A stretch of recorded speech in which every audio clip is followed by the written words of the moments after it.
കാറ്റായി മാറി മറയേണ്ടതോർത്ത്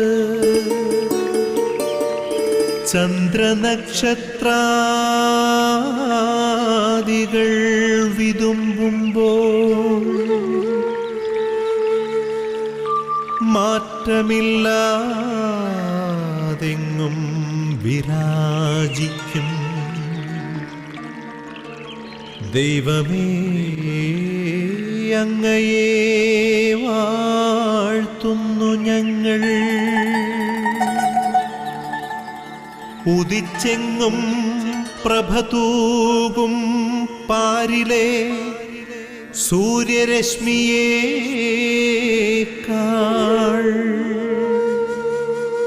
പ്രശോഭിച്ചെന്നും പ്രസാദമേകുന്ന ദൈവമേ, അങ്ങേ മഹിമാവെത്ര മനോജ്ഞം.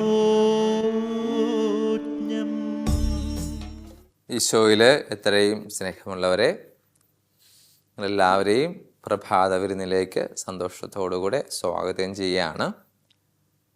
പ്രത്യേകിച്ച് എല്ലാവർക്കും നല്ല ഒരു ദിവസം ആശംസിക്കുകയാണ്.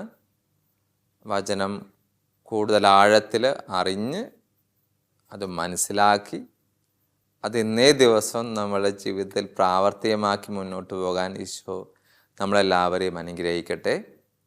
പ്രത്യേകിച്ച് പ്രഭാത വിരുന്നിൻ്റെ സ്വർഗീയ മധ്യസ്ഥയായ പരിശുദ്ധ അമ്മയുടെ സഹായം നമ്മുടെ എല്ലാവരുടെയും ഇന്നത്തെ പ്രത്യേകിച്ച് ആ ഒരു ജീവിതത്തിൽ ഉണ്ടാകട്ടെ എന്ന് പ്രത്യേകം മാധ്യസ്ഥം വഹിച്ച് പ്രാർത്ഥിക്കാം. നമുക്കെല്ലാവർക്കും ഒന്ന് ചേർന്ന് നന്മ നിറഞ്ഞ മറിയമേ എന്നുള്ള പ്രാർത്ഥന ചൊല്ലാം. നന്മ നിറഞ്ഞ മറിയമേ, സ്വസ്തി, കർത്താവ് അങ്ങയോടുകൂടെ സ്ത്രീകളിൽ അങ്ങ് അനുഗ്രഹിക്കപ്പെട്ടവളാവുന്നു. അങ്ങയുടെ ഉദരത്തിൻ ഫലമായി ഈശോ അനുഗ്രഹിക്കപ്പെട്ടവനാവുന്നു. പരിശുദ്ധ മറിയമേ, തമ്പുരാൻ്റെ അമ്മേ, പാപികളാ ഞങ്ങൾക്ക് വേണ്ടി ഇപ്പോഴും ഞങ്ങളുടെ മരണസമയത്തും തമ്പുരാനോട് അപേക്ഷിച്ചു കൊള്ളണമേ. ആമേൻ. സ്നേഹമുള്ളവരെ, പരിശുദ്ധ അമ്മയുടെ സഹായം അപേക്ഷിച്ച് അതിനോടൊപ്പം തന്നെ നമുക്ക് പരിശുദ്ധാത്മാവിൻ്റെ വലിയൊരു കൃപയും നമ്മുടെ കുടുംബത്തിലൊക്കെ ഉണ്ടാകണമേ എന്ന് പ്രത്യേകമായിട്ട് യാചിക്കാം. പ്രത്യേകിച്ച് ഇന്ന് ഈ വചനം കേൾക്കുമ്പോൾ വചനത്തിലൂടെ കൂടുതൽ ആഴത്തിൽ നമുക്ക് പരിശുദ്ധാത്മാവിൻ്റെ ഇടപെടലിലൂടെ അറിയാൻ പറ്റട്ടെ എന്ന് പ്രത്യേകം പ്രാർത്ഥിക്കാം, ഒരുങ്ങാം. അതോടൊപ്പം നമുക്ക് വചനം കേൾക്കുന്നതിന് മുമ്പ് ഇന്നത്തെ നിയോഗം പ്രത്യേകമായിട്ട് നമുക്ക് വെക്കാനുള്ളത്, നമുക്ക് ഒരുപക്ഷെ ആരെങ്കിലൊക്കെ നമുക്ക് ഒരു ശത്രുതയോടെ കാണുന്നവരൊക്കെ ഉണ്ടാകാം, അല്ലെങ്കിൽ ഞാൻ ഒരു ശത്രുതയോടുകൂടി പെരുമാറുന്ന ആരെങ്കിലും ഉണ്ടാകാം.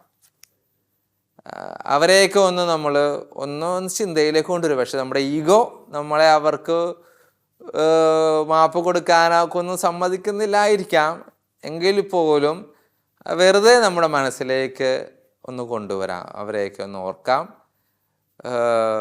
പറ്റുമെങ്കിൽ നമുക്ക് മാപ്പൊക്കെ കൊടുത്ത് ആ ശത്രുതയൊക്കെ ഒന്ന് ഒതുക്കാൻ ഈശോ അനുഗ്രഹിക്കട്ടെ എന്ന് മാധ്യസ്ഥം വഹിച്ച് പ്രാർത്ഥിച്ചുകൊണ്ട് നമുക്ക് വചനം കേൾക്കാം. തൂമഞ്ഞിൽ വിടരും പുഷ്പസുഗന്ധമെത്രയോ ഹൃദ്യം, പരിമളത്തിനുറവയാം നറുസൗരഭ്യമാകട്ടെ ഞങ്ങളുമീ മണ്ണിൽ.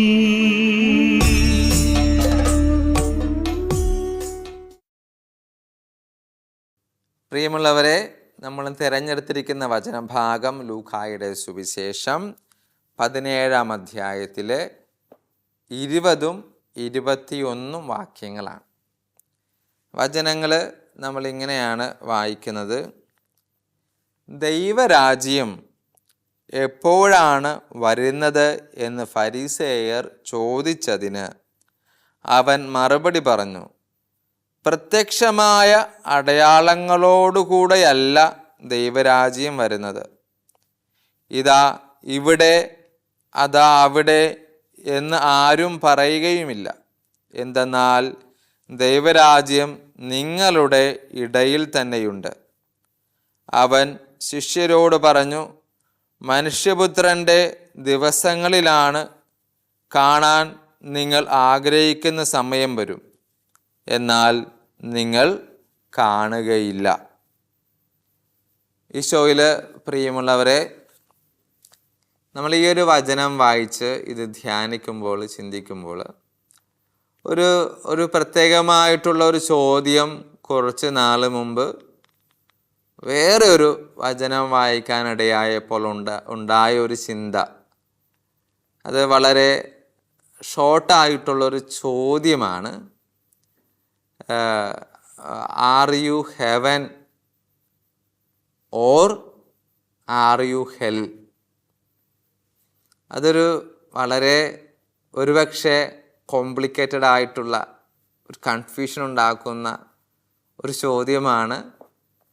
നീ ഒരു സ്വർഗമാണോ അല്ലെങ്കിൽ നീ ഒരു നരകമാണോ എന്നത്. ഇത് വളരെ ഒരു മാനസികമായിട്ടുള്ള ആത്മീയ തലത്തിൽ നമ്മൾ അതിനെ ചിന്തയിലൂടെ കടത്തി വിട്ടാലേ നമുക്കതിനൊരു ശക്തമായിട്ടുള്ളൊരു ഉത്തരം കിട്ടത്തുള്ളൂ. R you heaven? നീ ഒരു സ്വർഗമാണോ അല്ലെങ്കിൽ സ്വർഗരാജ്യമാണോ? അല്ലെങ്കിൽ ആർ യു ഹെല്ല്? നീ ഒരു നരകമാണോ? ഇത് രണ്ടാമത്തേത് നമ്മൾ ആരും ആഗ്രഹിക്കാത്തതാണ്. എന്നാൽ ഒന്നാമത്തേത് പലപ്പോഴും ആകണമെന്ന് ആഗ്രഹിക്കുന്നതുമാണ്. ചില സമയങ്ങളിൽ നമ്മളിതിൻ്റെ രണ്ടിൻ്റെ ഇടയിൽ വളരെ നാക്കായിട്ട്, അല്ലേ, വളരെ അഡ്ജസ്റ്റബിളായിട്ട് ഒതുങ്ങി നമ്മൾ കടന്നു പോകാറുണ്ട് രണ്ടിൻ്റെ ഇടയിൽ. അപ്പോഴേക്ക് നമ്മൾ ചിന്തിക്കേണ്ട ഒരു കാര്യം, ആദ്യത്തെ ചോദ്യവും രണ്ടാമത്തെ ചോദ്യം വളരെ വിഭിന്നമാണ്. സ്വർഗമാണോ നരകമാണോ എന്ന് ചോദിച്ചാൽ, ഈശോയോട് അവർ ചോദിച്ച് എവിടെയാണ് സ്വർഗരാജ്യം, ഹെവൻ, ദൈവത്തിൻ്റെ രാജ്യം, സ്വർഗം എവിടെയാണ്? അത് അവിടെയാണോ ഇവിടെയാണോ? അത് അങ്ങനെയൊന്നും അല്ല എന്നാണ് ഈശോ പറഞ്ഞത്. അതവിടെ അല്ലെങ്കിൽ അതിവിടെ എന്നല്ല, അത് നിങ്ങൾക്ക് ഇടയിലുണ്ട് എന്നാണ് പറയുന്നത്. നിങ്ങൾക്കിടയിലുണ്ട്. അപ്പം നമ്മൾ ഇന്ന് ഈ വചനം വായിച്ച് ധ്യാനിക്കുമ്പോഴേക്കും സ്വർഗരാജ്യം എന്ന് പറഞ്ഞാൽ അത് നിങ്ങൾക്ക് ഇടയിലുണ്ട്. ഹെവൻ, സ്വർഗം, ദൈവരാജ്യം എന്ന് പറഞ്ഞാൽ അത് നിങ്ങൾക്കിട, അത് ഇങ്ങനെ ആകാശത്തിന് മുകളിലേക്ക് കൈ ചൂണ്ടി കാണിക്കാനുള്ളൊരിടമല്ല, അല്ലെങ്കിൽ അത് അവിടെയാണ് മുകളിലാണ് എന്നൊക്കെ പറയാനുള്ളൊരിടമല്ല. സ്വർഗരാജ്യം, ദൈവരാജ്യം എന്നൊക്കെ പറഞ്ഞത് നിങ്ങളുടെ ഇടയിലാണ്. അപ്പൊ പിന്നെ അടുത്ത ചിന്ത, നിങ്ങളുടെ ഇടയിൽ എന്ന് പറഞ്ഞാൽ അത് എവിടെയായിട്ട് വരും, അല്ലേ? നിങ്ങളുടെ ഇടയിൽ എന്ന് പറഞ്ഞാൽ അത് ഞങ്ങൾക്ക് രണ്ട് മനുഷ്യർക്ക് തമ്മിൽ ഇടയിലുള്ള ആ ഒരു സ്ഥലത്ത്, സ്പേസിലാണോ ദൈവരാജ്യമുള്ളത്? അപ്പോൾ ഇത്തിരി കൂടി നമ്മൾ ഡീപ്പായിട്ട്, ഇത്തിരി കൂടി ആഴത്തിലൊന്ന് ചിന്തിക്കുമ്പോഴേക്കും അതിനുള്ള ഉത്തരം കിട്ടും. നിങ്ങൾക്കിടയിലുണ്ടെന്ന് പറഞ്ഞാൽ അതിൻ്റെ അർത്ഥം സ്വർഗരാജ്യം നിങ്ങളാണ്. You are the heaven, you are the kingdom of God. നിങ്ങളാണ് സ്വർഗരാജ്യം, നിങ്ങളാണ് സ്വർഗം. അതുകൊണ്ടാണ് അച്ഛൻ ചോദിച്ചത് രണ്ട് ചോദ്യം, are you heaven or are you hell?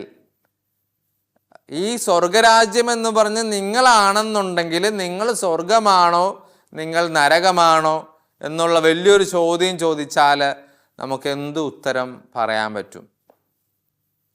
അതുകൊണ്ട് പ്രിയമുള്ള ഇന്ന് നിങ്ങൾ ഈ വചനം കേട്ട് ധ്യാനിച്ച് ചിന്തിച്ച് മുന്നോട്ട് പോകുമ്പോൾ ഒരു ഉത്തരം നമുക്ക് കിട്ടട്ടെ.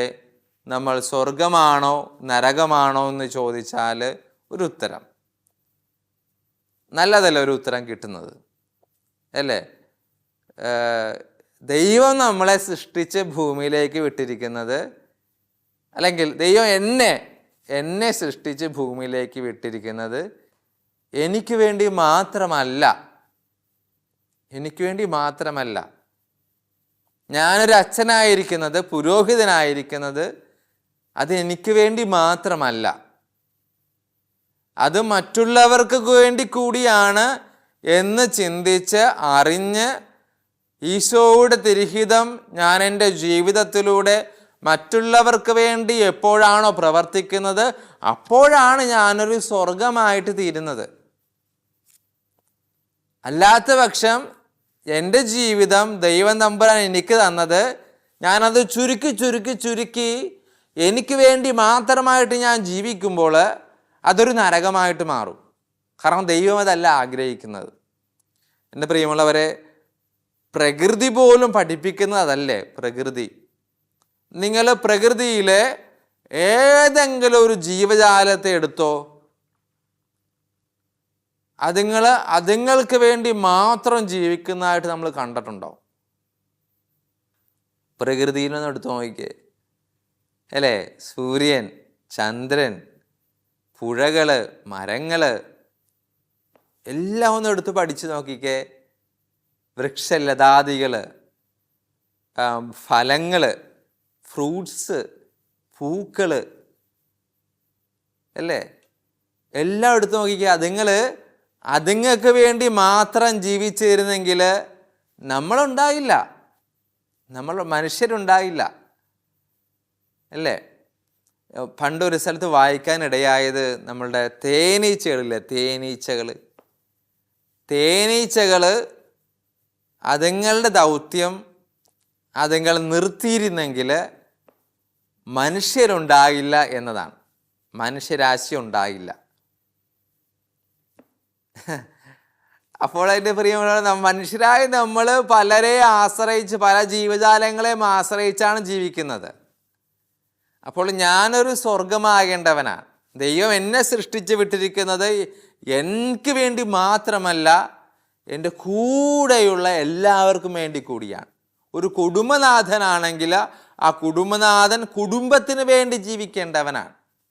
കുടുംബനാഥയാണെങ്കിൽ ആ കുടുംബത്തിന് വേണ്ടി പ്രവർത്തിച്ച് കാര്യങ്ങൾ മാനേജ് ചെയ്ത് വളരെ സിസ്റ്റമാറ്റിക്കായിട്ട് കുടുംബത്തെ ഒരു സ്വർഗമാക്കി മാറ്റേണ്ടവരാണ്.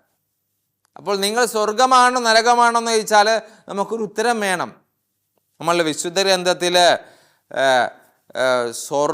സ്വർഗത്തിലേക്ക് കൂടുമാറിയ ഒരു കഥാപാത്രം ലൂക്കായുടെ സുവിശേഷം 19-ാം അധ്യായത്തിൻ്റെ 1-ാം വാക്യം നമ്മൾ വായിക്കുന്നുണ്ട്. സഖ്യവൂസിനെ അല്ലേ. ഒരു സ്വർഗരാജ്യം പണിതുയർത്തിയവനാണ്. ടപ്പേന്ന് നിമിഷങ്ങൾക്കുള്ളിൽ അവൻ തൻ്റെ വീട്ടിൽ സ്വർഗരാജ്യം പടുതുയർത്തിയവനാണ്. നിമിഷ നേരങ്ങൾ കൊണ്ട് തൻ്റെ സമ്പത്ത് തനിക്കുണ്ടായിരുന്നത് അച്ഛൻ ഒരു തവണ എവിടെയോ കേട്ടതാണ്.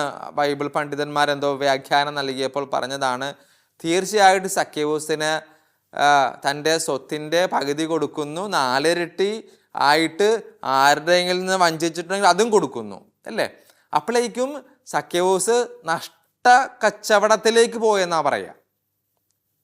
കാരണം ഇത്രയും എത്ര സമ്പത്തുണ്ടായാലും ഒരുപക്ഷെ അവൻ നഷ്ടത്തിലേക്ക് പോകാൻ സാധ്യതയുണ്ട്, അവൻ ദാരിദ്ര്യത്തിലേക്ക് പോകാൻ സാധ്യതയുണ്ട്. പക്ഷേ അതെല്ലാം കൊടുത്തപ്പോഴേക്ക് ഈശോ പറഞ്ഞില്ല, ഇന്ന് മുതൽ ഈ കുടുംബത്തിലാത്ത ഒരു സാധനം ഇന്നിവിടെ വരും. അതെന്താണ്?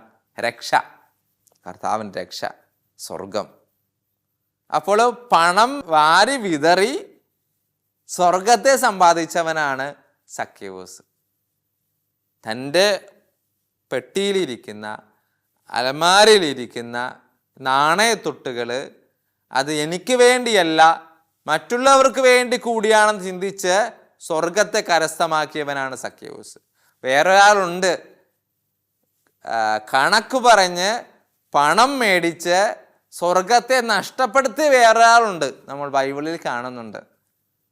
പുതിയ നിയമത്തിൽ ഈശോയ്ക്ക് വേണ്ടി 30 വെള്ളിക്കാശ് കണക്ക് പറഞ്ഞ് മേടിച്ചവൻ, അവൻ ഉപയോഗിച്ചില്ലെങ്കിൽ പോലും അതവൻ്റെ നാശത്തിന് കാരണമായില്ലേ. അപ്പോൾ പ്രിയമുള്ള എൻ്റെ സഹോദരങ്ങളെ, നമ്മൾ സ്വർഗമാണോ നരകമാണോ എന്നുള്ള ചോദ്യത്തിന് നമുക്ക് എന്തുത്തരം പറയാൻ പറ്റും? നമുക്ക് വളരെ പ്രത്യേകിച്ച് ധ്യാനിക്കാം, ചിന്തിക്കാം, നമ്മുടെ ഉള്ളിൽ മനനം ചെയ്യാം. എന്തെന്നും പറഞ്ഞ് എനിക്കൊരു സ്വർഗമായി തീരണമെങ്കിൽ ഞാൻ എന്തൊക്കെയാണ് വിഭജിച്ച് നൽകേണ്ടത്?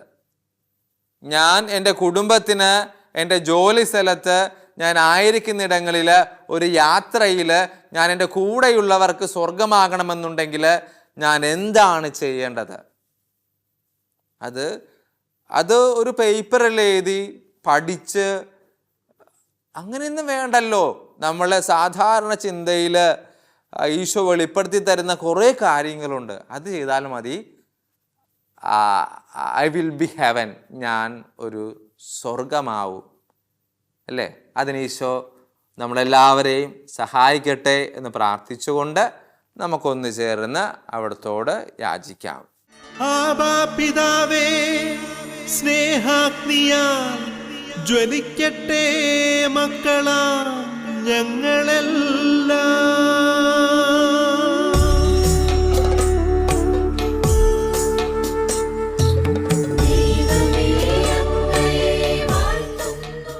സർവശക്തനായ ദൈവമേ, ത്രിയേക ദൈവത്തോട് വളരെ പ്രത്യേകമായിട്ട് ഞങ്ങൾ പ്രാർത്ഥിക്കുകയാണ്. ഞങ്ങൾക്കൊരു സ്വർഗമായിട്ട് ജീവിക്കാനുള്ള കൃപ നൽകണമേ എന്ന്. സ്വർഗത്തിലെല്ലാ വിശുദ്ധന്മാരോടും വിശുദ്ധമാരോടും എല്ലാ മാലാഖമാരോടും ഞങ്ങൾ യാചിക്കുകയാണ്, മധ്യസ്ഥം വഹിക്കുകയാണ്. പ്രത്യേകിച്ച് ഞങ്ങളുടെ ഇടവകയുടെ മധ്യസ്ഥ, ഞങ്ങളുടെ നാമത്തിലുള്ള മധ്യസ്ഥ, അതുപോലെ തന്നെ ഞങ്ങൾക്ക് വേണ്ടി സ്വർഗീയ വ്യൂഹത്തിനോട് എല്ലാവരോടും ഞങ്ങൾ മധ്യസ്ഥ. ഞങ്ങൾക്ക് മറ്റുള്ളവർക്ക് വേണ്ടി ജീവിക്കാനും മറ്റുള്ളവർക്ക് സ്വർഗമായിട്ട് മാറാനുമുള്ള വലിയൊരു കൃപ ഈശോയെ ഇന്നത്തെ വചനവിചിന്തനത്തിലൂടെ ഞങ്ങൾക്ക് എല്ലാവർക്കും നൽകണമേ എന്ന് ഞങ്ങൾ പ്രാർത്ഥിക്കുന്നു. കർത്താവായ ക്രിസ്തു വഴി ഞങ്ങൾ സമർപ്പിക്കുന്ന പ്രാർത്ഥന കേട്ടറിയണമേ. ആമേൻ.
അങ്ങേ സ്നേഹത്തിൻ ആഴം തേടുകേ എന്തോരത്ഭുതം.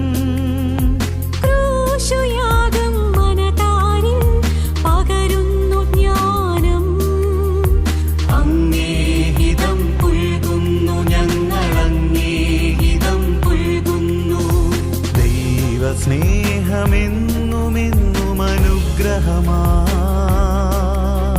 സ്വർഗപാദമന്നിനായി തുറന്നതിനാൽ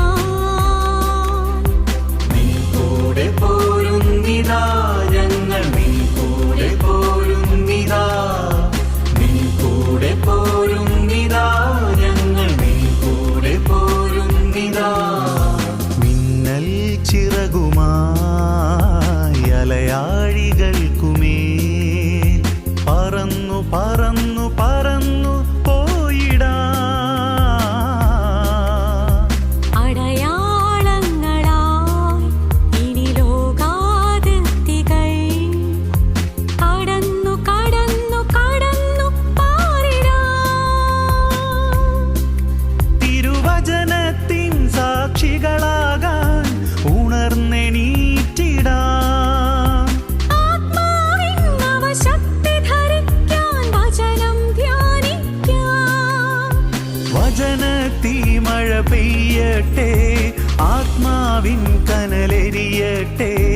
ആളിക്കത്തി തീക്കാറ്റായി ഒരു പുതുയുഗമായി മാറട്ടെ. ഒരു യുഗം ഇത് പുതുയുഗം, ഒരു യുഗം പുതുയുഗം, ഒരു യുഗം ഇത് പുതുയുഗം, ഒരു യുഗം പുതുയുഗം. മിന്നൽ ചിറകുമായി അലയാഴികൾക്കുമേൽ പറന്നു പറന്നു പറന്നു പോയിടാം.